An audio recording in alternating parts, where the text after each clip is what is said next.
এবার কমিশনের কোপে তমলুকের বিজেপি প্রার্থী অভিজিৎ গঙ্গোপাধ্যায়। মমতা বন্দ্যোপাধ্যায়কে কুরুচিকর মন্তব্যের কারণে অভিজিৎ গঙ্গোপাধ্যায়কে শোকজ করল কমিশন।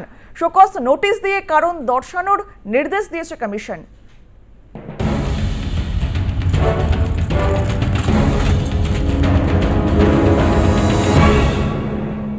গত বুধবার হলদিয়ার একটি সভা থেকে মুখ্যমন্ত্রী মমতা বন্দ্যোপাধ্যায়কে নিয়ে কুরুচিকর মন্তব্য করেন তমলুকের বিজেপি প্রার্থী অভিজিৎ গঙ্গোপাধ্যায়।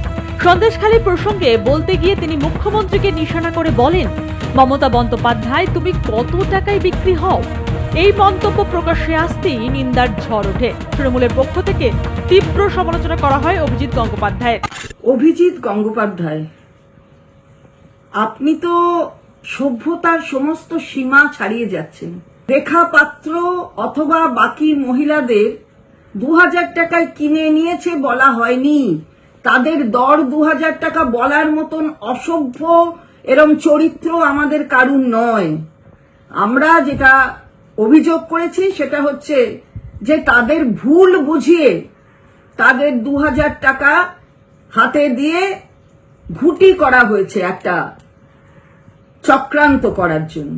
মেয়েদের সম্ভ্রম কি করে রক্ষা করতে হয় মাননীয় মুখ্যমন্ত্রীর চেয়ে ভালো আর কেউ জানেন না।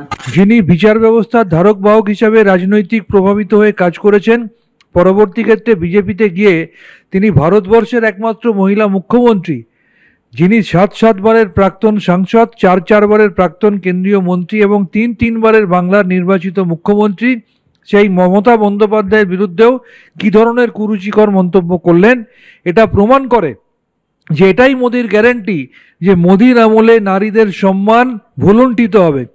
একজন ক্যান্ডিডেট, একজন প্রার্থী, তিনি তো বিচারপতি ছিলেন, তিনি আইন আরো সবচেয়ে বেশি বোঝেন আরো অন্যান্য সকলের কাছ থেকে। তাই তো জানতাম রিপ্রেজেন্টেশন অ্যাক্ট যেটা আরপিএ, তাতে নিশ্চিত তার জানা কথা একটা প্রার্থী এই ভাষা ব্যবহার করতে পারে।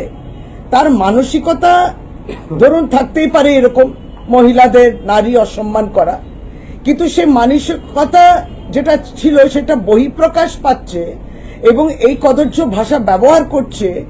তাহলে কি একজন প্রার্থী হিসেবে তিনি কি ব্যবহার করতে পারেন? তিনি যদি সাধারণত ভাবেও এটা ব্যবহার করেন সেটাও নিশ্চয়ই অন্যায়। গতকালকে মুখ্যমন্ত্রীকে যে ভাষায় অপমান করেছেন এটা বাংলার মানুষ দেখেছেন এবং তৃণমূল কংগ্রেসের পক্ষ থেকে আমরা ইলেকশন কমিশনে গেছি। এরপরই কমিশনে অভিযোগ করে তৃণমূল। অভিজিৎ গঙ্গোপাধ্যায়ের মন্তব্যে তাকে দোষী সাব্যস্ত করল কমিশন। এই মন্তব্যের জন্য তাকে কারণ দর্শানোর নোটিশ দিয়ে কমিশন জানিয়েছে, প্রাক্তন বিচারপতির এই মন্তব্য সর্বার্থে বেঠিক, বিচার বুদ্ধিহীন, শালীনতার সীমা লঙ্ঘনকারী এবং কুরুচিকর।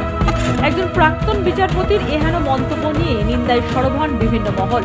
এবার কমিশনের কড়া পদক্ষেপে ভোটের আগে কিছুটা হলেও প্রাক্তন বিচারপতি প্রার্থীকে নিয়ে অস্বস্তিতে গেরুয়া শিবির।